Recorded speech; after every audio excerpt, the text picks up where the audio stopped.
জয় জয় বাসন্তী মাতা কি জয়। Hello friends, আজকে আমি তোমাদের সঙ্গে শেয়ার করব যে আমরা সবাই মিলে এসেছি বাসন্তী পুজোর উপলক্ষে বাসন্তী পুজোর মন্দিরে। এটা কিন্তু দুর্গা মন্দির, তো এখানেই বাসন্তী পুজো হয়। অবশ্য মা দুর্গা আর মা বাসন্তী তো একই, তো এখানেই যে বাসন্তী ঠাকুরটা হয়, কিন্তু সব দুর্গা মন্দিরে বাসন্তী পুজোটা হয় না মনে হয়।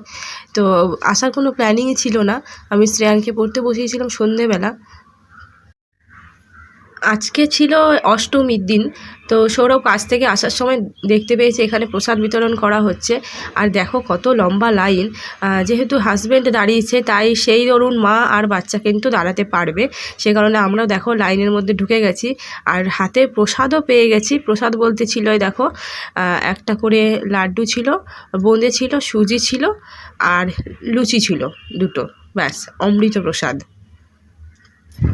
আমি তো একদমই রেডি হইনি, এসে দেখছি সবাই কত সুন্দর শাড়ি টাড়ি পরে নতুন দুর্গা পুজোতে যেমন সাজে তেমনভাবে সেজে এসেছে।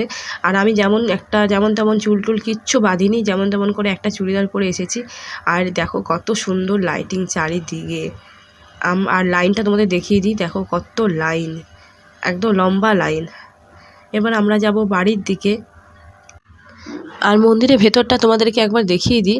আর মন্দিরের ভেতরটা কিন্তু যথেষ্ট বড়। আর এই মন্দিরটায় আগেও এসেছি অনেকবার, তোমাদের সঙ্গে সেটা শেয়ারও করেছি। তখন কিন্তু একরকম লাগছিল, আর আজকে সাজানোর পর কিন্তু আরেক রকম লাগছে। কি সুন্দর ছোট ছোট ছাতা দিয়ে দেখো কারুকার্য করা হয়েছে। আর এই যে ফুল, এমনিতেই ফুল মাত্রই সুন্দর, তার মধ্যে এত সুন্দর করে ফুল দিয়ে সাজানো হয়েছে। আর এই দেখো এদিকে আছে মা কালী। এখন বাজে ঠিক রাত 9টা মতন। বাড়ি গিয়ে আমার একটু রুটি ফুটি করা আছে, অর্ডার আছে, সেই কারণে তো এখন আমি বাড়ি চলে যাচ্ছি। আর বাইরের দিকটা দেখো কি অপূর্ব লাগছে দেখতে। তো আজকের মতন টাটা, শুভরাত্রি সবাইকে।